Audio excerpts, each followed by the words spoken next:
Bob Tersak from Brilliant in Nexton, Pennsylvania, and we're here today to talk about making photo books.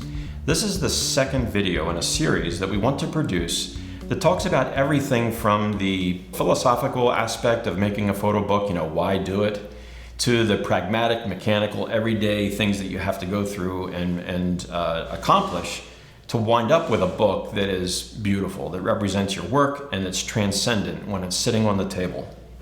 So the first video that we did was an introduction and an overarching conversation about all the things we want to talk about and just some key things that are important to photo books.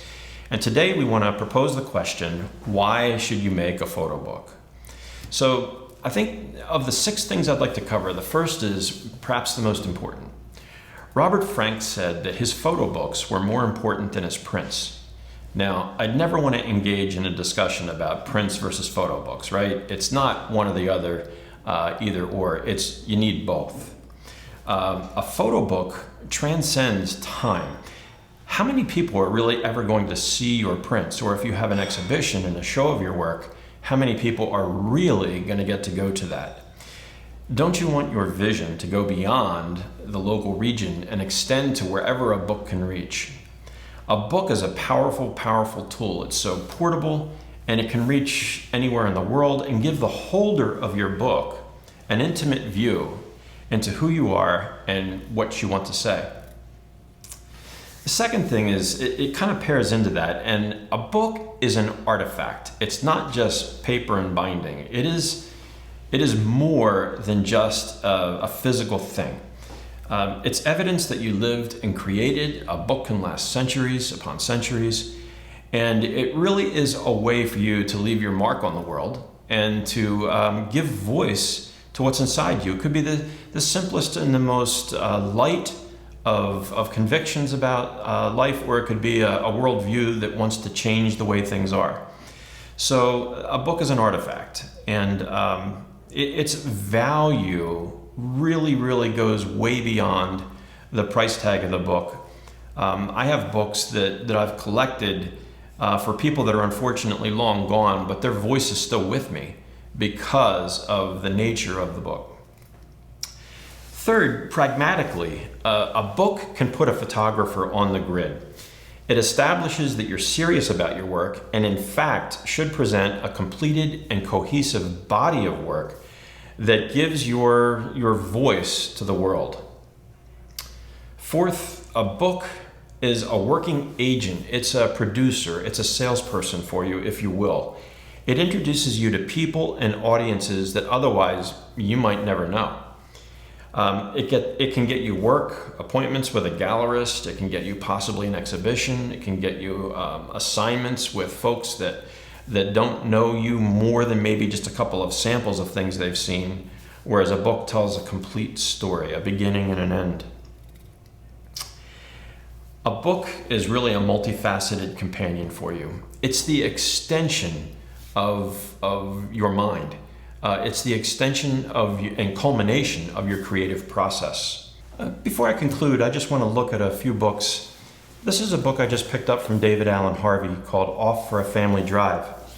When he was a boy, his father would take them for long Sunday drives after church, and they would just witness everyday things and just kind of go sightseeing. And that's what this book is about. It may sound random, but it's not. It's cohesive. These are pictures of everyday life from all around the world from David's travels, and I find the book fascinating. I've also gotten to know him just a little bit, and his photos really look like him. Kevin Martini Fuller has an ongoing project from 1986 where he's photographed poets at a gathering out in the West. They're called cowboy poets, and this book has work that started in 1986 and shows all the participants from the earliest days through today. He's got quite a work going on here, and it's a lovely book. I really value it and look forward to the continuation of his work. It really invested me in what he's doing by looking through this book. I've mentioned this to a lot of people. One of my very favorite books of all time is by Asher Sinclair. It is a set of a set of photographs with prose that he wrote. They're very, very delicate. A lot of these photographs were shot in Israel with infrared film of these beautiful scenes. And I never had the pleasure of meeting Asher. I did print this book for him back around 2006. But if I were to run into him and be introduced to him and sit down and have coffee, I already know him. I've looked at this book so many times and read it so many times. I don't know how to explain it, but this book is indeed transcendent. Back in the, I believe it was early 90s, John Sexton came out with his book, Quiet Light. And I've looked at this book through the years, I don't know how many times. In fact, this is my second copy, and I actually bought 3 because I wanted one preserved to pristine. The first one I wore out. I used to take it with me in the field, leave it in my car, and look at it just for inspiration. And I'm gonna say I've been through this book hundreds of times. Recently, I had the chance just to chat with John Sexton for the very first time, and I found that he sounded just like his images. Soft-spoken, gentlemanly, precise, exacting in every way, and just really a pleasure. So your book is your agent. It's an important extension of who you are and what you do. So the question really isn't, should you print a photo book? The question is really, are you ready to print a photo book? Is your work at a level that you want to say, okay, this is who I am, this is what I do and create. I invite you to take a look at it and experience my work. So my best advice is to show your work. Get out there and meet people and have folks review your portfolio. I think that COVID has presented us with a great opportunity to get to know Zoom. When I've had my portfolio reviewed on Zoom, I found it so much more beneficial than when I've been in crowded rooms waiting my turn to talk to somebody. It was one-on-one and it was intense. I found it to be excellent. So take that opportunity right now to do that. Seek counsel. Write to or talk to photographers you really respect and have them give their thoughts on your work as well. I mentioned Mary Virginia Swanson before, and I can't give Mary a higher endorsement. Go to her website. We'll put a link at the end of this video for you, and get some of her time. I guarantee you that anything that you spend with Mary is going to be coming back to you many-fold. She gets to see so many people's work. She knows a lot of different publishers. She knows the ins and outs of self-publishing versus talking to established publishers. So get counsel on your work. But, you know, at the end of the day, what does your heart say? You know if your work is right. You know if it's ready. Take all these things, blend them together, and they say that the best way to clean your house is to invite everybody over for a party.